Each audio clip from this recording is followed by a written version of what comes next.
प्रिय दर्शकों नमस्कार, मैं पंडित जी.एस. कौशिक आपका स्वागत करता हूं आपके अपने YouTube चैनल जी.एस. घृत कौशिक में। सबसे पहले आप सभी को मेरी तरफ से शारदीय नवरात्रों की ढेर सारी शुभकामनाएं। मां भगवती से प्रार्थना करता हूं उनका आशीर्वाद सदैव आप पर बना रहे।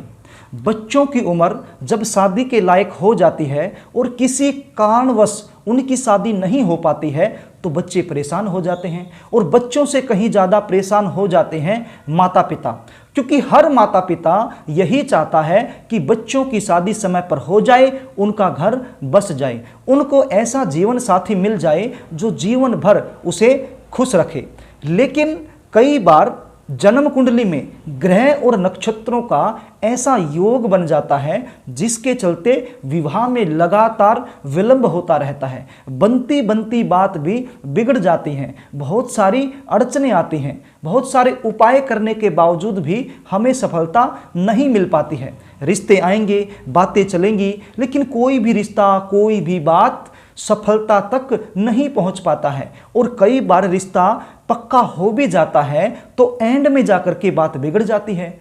कभी लड़के वालों की तरफ से ना हो जाती है, कभी लड़की वालों की तरफ से ना हो जाती है, या फिर हमें अपने मन मुताबिक अच्छा रिश्ता मिल नहीं पाता है। देखने वाले आएंगे, देख करके चले जाएंगे, किसी भी प्रकार का पॉजिटिव रिप्लाई उनकी तरफ से हमें मिल नहीं पाता है। बच्चों की उम्र लगातार बढ़ती जाती है, बच्चे 25 साल के हो जाते हैं, बच्चे 28 साल के हो जाते हैं, बच्चे 30 साल के हो जाते हैं और कुछ बच्चे तो ऐसे भी हैं जिनकी उम्र 35 और 38 साल हो चुकी है, लेकिन अभी तक कहीं भी शादी के लिए रिश्ता पक्का नहीं हुआ है।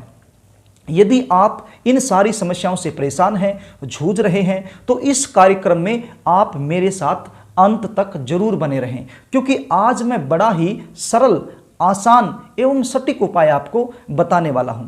प्रिय दर्शकों, हमारे शास्त्रों में बहुत सारे ऐसे उपाय बताए गए हैं, बहुत सारी ऐसी पूजाएं बताई गई हैं जिनके करने से इन समस्याओं से काफ़ी हद तक छुटकारा पाया जा सकता है। तो आज एक ऐसा ही सरल उपाय आपको बताने वाला हूं।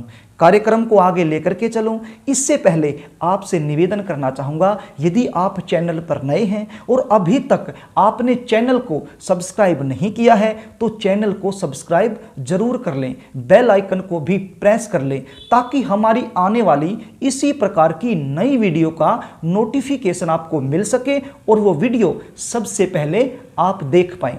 प्रिय दर्शकों, ये तो आप जानते ही हैं, शारदीय नवरात्रे चल रहे हैं। शास्त्रों की मान्यता के अनुसार मां दुर्गा के 9 रूप बताए गए हैं। प्रत्येक नवरात्रि के दिन मां के अलग रूप की पूजा की जाती है। बात करते हैं नवरात्रि के चौथे दिन की। नवरात्रि के चौथे दिन मां कुष्मांडा की पूजा की जाती है। तो मां कुष्मांडा की पूजा आपने किस प्रकार से करनी है, कौन सा फूल मां कुष्मांडा को आपने अर्पित करना है और कौन सा भोग देना है और किस मंत्र का जाप करना है जिसके करने से आपके विवाह में, या फिर आप माता पिता हैं तो आपके बच्चों के विवाह में जो विलंब चल रहा है उससे छुटकारा पाया जा सकता है। सबसे पहले आपने सुबह उठ करके स्नान आदि से निवृत्त होकर के पीले या लाल रंग के वस्त्र पहनने हैं और माता रानी के सामने बैठ करके अपने हाथ में थोड़े से चावल और एक पुष्प लेकर के हाथ जोड़ करके मां कुष्मांडा का आपने ध्यान करना है। आप स्क्रीन पर भी देख लीजिए ये मंत्र, इस मंत्र का उच्चारण करते हुए आपने ध्यान करना है। मंत्र क्या है? ओम या देवी सर्वभूतेषु मां कुष्मांडा रूपेण संस्थिता नमस्तस्यै नमस्तस्यै नमस्तस्यै नमो नमः।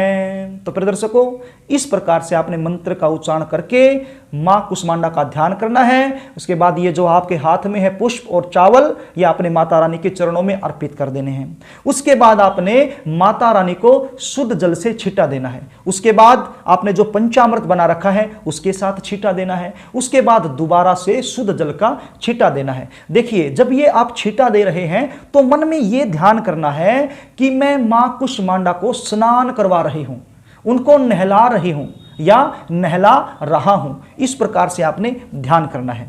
ये छींटा देने के बाद आपने माता रानी को वस्त्र देना है। अब वस्त्र किस चीज का देंगे? वस्त्र आपने कलावे का देना है। इतना सा कलावा ले लीजिए और माता रानी को जिस प्रकार से माला पहनाते हैं इसी प्रकार से माता रानी को पहना दीजिए। ये हो गया वस्त्र। वस्त्र देने के बाद आपने माता रानी को करना है तिलक। अब तिलक करने के बाद आपने माता रानी को पुष्प अर्पित करना है। आप पुष्पों की माला भी पहना सकते हैं, और यदि माला आपके पास नहीं है तो 1 से 2 पुष्प भी आप माता रानी के चरणों में अर्पित कर देते हैं तो मां कुष्मांडा प्रसन्न हो जाती हैं। लेकिन पुष्प कौन सा होना चाहिए? मां कुष्मांडा को चमेली का पुष्प सबसे ज्यादा प्रिय है, तो आपने मां कुष्मांडा की पूजा में चमेली के फूल का प्रयोग करना है। माता रानी को चमेली का फूल अर्पित करना है। यदि आप चमेली का फूल अर्पित कर देते हैं तो बहुत जल्द माता रानी प्रसन्न हो जाती है। और यदि बहुत सारी कोशिशों के बावजूद भी चमेली का फूल आपको नहीं मिल पाता है तो निराश होने की आवश्यकता नहीं है। कोई भी फूल मन से हृदय से आप माता रानी को चढ़ा दीजिए, वो भी वो स्वीकार कर लेंगी।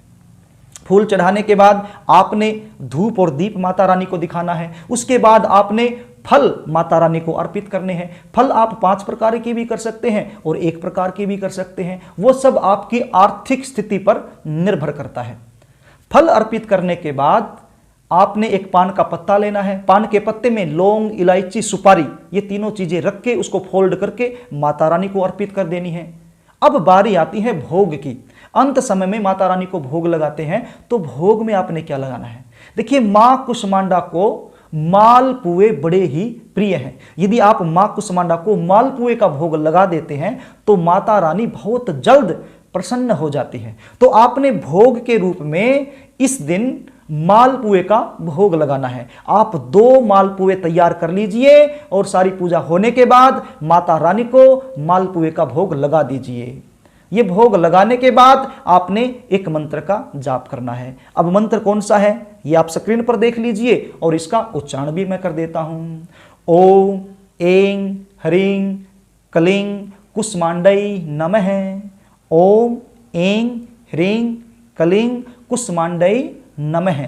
इस मंत्र का जाप आपने 108 बार करना है। यदि आपके पास इतना समय नहीं है तो फिर आप कम से कम इस मंत्र का जाप 21 बार तो जरूर कीजिए। मंत्र का जाप करने के बाद मां कुष्मांडा के चरणों में प्रार्थना कीजिए। आपकी मन की जो इच्छा है, आपकी जो मनोकामना है, वो माता रानी को बताइए। यदि आप खुद कर रहे हैं, बच्चे हैं, तो बताइए कि हमारी शादी में विलंब चल रहा है, उस विलंबता से हमें छुटकारा मिल जाए, बहुत अच्छा जीवन साथी हमें मिल जाए। और यदि आप माता पिता हैं, अपने बच्चों की जल्दी शादी के लिए कर रहे हैं, तो फिर ये प्रार्थना करनी है कि हे मां कुष्मांडा, आपको मालपुआ अति प्रिय है, इसका भोग मैंने आपको दिया है, आप ये भोग स्वीकार करें और प्रसन्न हो जाएं। मेरे बच्चों की शादी में जो विलंब चल रहा, जो अड़चनें चल रही हैं, इसको दूर करें। हे माता रानी, मैं बड़ी दुखी हो चुकी हूँ, अब मेरी ये इच्छा आप पूरी कर दीजिए। इस प्रकार से मन से, हृदय से, भाव से आप प्रार्थना कीजिए। और प्रार्थना करने के बाद जो भी आपने आरती करनी है या कोई और क्रिया आपकी रह गई है करनी, वो भी आप कर लीजिए। पूरी क्रिया, पूरी पूजा करने के बाद अंत समय में आपने ये मालपुए यहां से उठाने हैं और गाय माता को खिला देने हैं।